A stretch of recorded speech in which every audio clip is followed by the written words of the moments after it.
Hello Steelers, and welcome to this video in which I'm going to show you how I painted and weathered this Empires at War MDF building.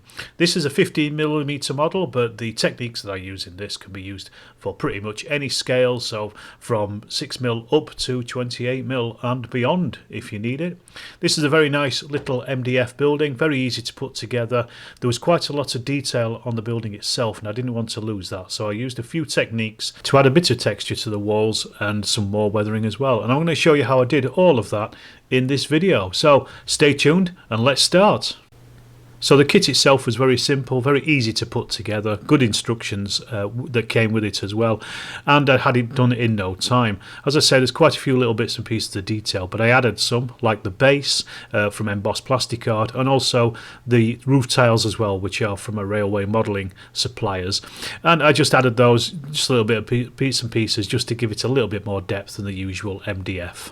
One thing you'll notice is the walls are quite flat because it is made from MDF, and I just wanted to add a little bit of texture but not lose any of the detail, like the little shield above the door, and also just the bricks and things around the windows.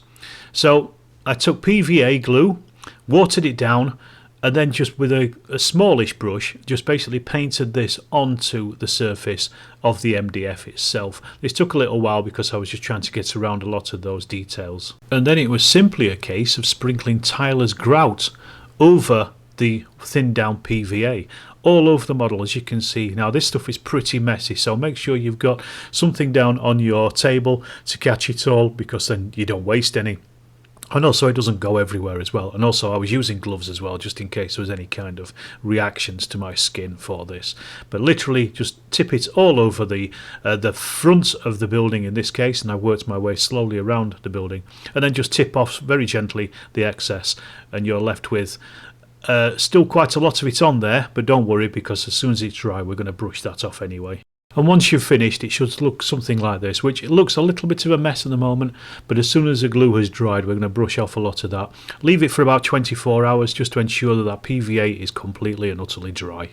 And then the next day, once it's dry, I'll take a large, thick, fat brush and just clean off as much of the grout as possible that hasn't stuck. And you can see there, just as I'm cleaning it, I'm taking off the large, chunky stuff that is still stuck there and isn't glued down, but leaving behind just enough texture to give it that look of a rendered building frontage. And I just did this all the way around. Very simple job, very easy, and this also is the chance for you to get out as much of the grout that's in the actual model itself, because some folk will fall in through the windows. The next step was just to add some leading to the roof, so this is just going to go on the joints of the dormer roof and also across the top of the roof itself. This is cut from tin foil, and then I literally just super glue along the line of the ridge of the building itself, and then just lay one tiny strip of the leading itself across that ridge, forming into shape with my fingers or with some tweezers, as you can see here in a second. I promise you will be able to see that. There you go. So just pressing that down on the super glue, the excess is then going to be trimmed off with a knife, and that just really just brings together the top of the roof so you don't have any gaps. It also covers up any holes you've made whilst making the building. And that was the roof details finished. A nice easy job. It took about 10 or 15 minutes. The next stage is now to prime the model itself. This will just then seal in all that grout.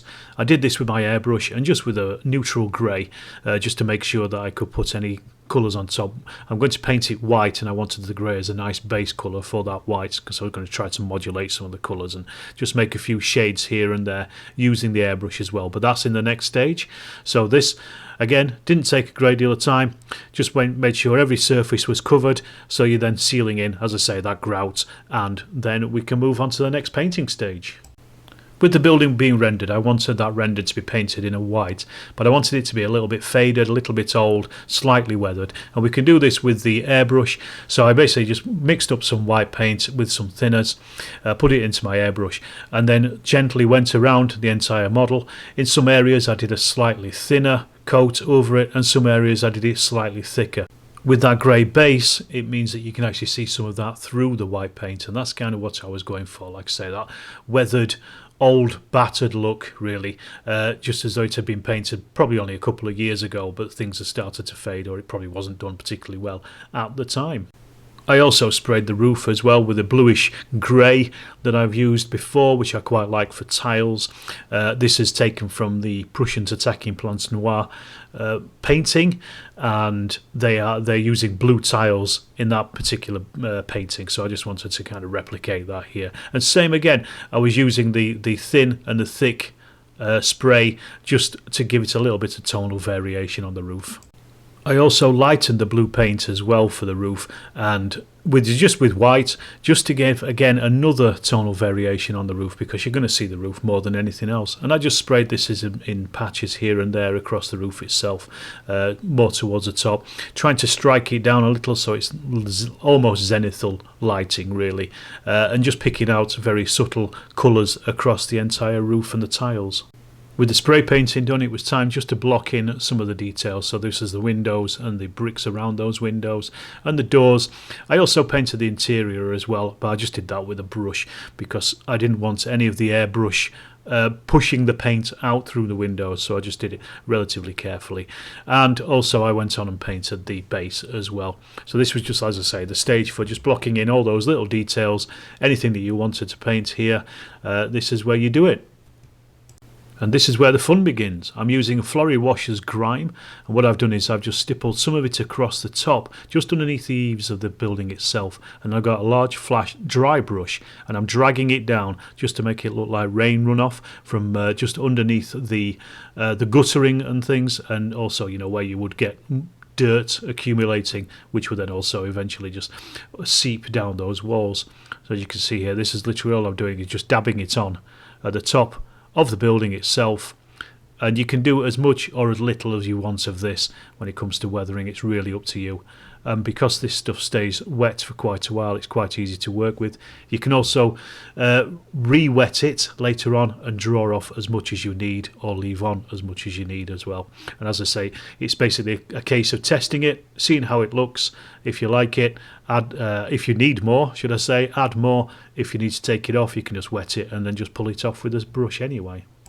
So the next thing to do then was just to add Agrax Earthshade to the windows, the ledges and the stones, and just this is perfect for picking out details. I also use this on the base as well, which I'd painted grey just to pick out the individual stones here and there. I didn't want to do too much weathering on this building, because if you look at a lot of buildings, unless they're in a bombed out city, for example, they're generally pretty clean. There are stains and drippage coming off rain or off dirt and things, but it is quite subtle actually overall if you look at realistic ones. We do tend, as wargamers and modelers, just to go a little bit over the top sometimes, and I didn't really want to on this one. I wanted a little bit subtler, and I think I've probably achieved that with the Florrie Washers. With the roof, I wanted something slightly different, so what I'd done originally was completely and utterly cover it in the Florrie Wash Grime clay wash, and then I left it to dry. Taking an old cloth and some clean water, I dampened the cloth and then drew the cloth down the roof, as you can see as I'm doing here. And what this did was take off the wash, it reinvigorated it, and it also took off the wash from around the tops of the tiles, and it left it in the recesses, so it looks as though it's just dirt that has fallen in there or has run in there from rain runoff. And I thought the roof is going to be a lot dirtier than the rest of the building itself, and this was just a perfect way of doing this. The Florrie washers are usually used in military modelling for tanks and aircraft and things, but they work perfectly well for this kind of product. I'll put a link to the Florrie website in the description of this video so you can buy your own. They're pretty good for their money, and I've never looked back since buying them myself. The final stage of this build was then just to add some weathering pigment powders, and I just wanted to put a little tide mark. I thought it looked a little bit too clean. I know I mentioned that I wanted it relatively clean, but I thought it just felt a little bit too clean, so I decided to put a tide mark of rain and mud around the bottom. That's probably just off a fresh rainfall and just hasn't been cleaned off yet. And what this did was actually it was able to bracket the roof, the weathering on the roof, and also the weathering on the base, and just kind of brought it all together, at least as far as I could see. I then added a tiny bit of foliage just to cover up some of the mistakes and the gaps and things in the build itself, and also just to give it a bit of splash of colour elsewhere, because there's a lot of white on this. And that was it, it was done.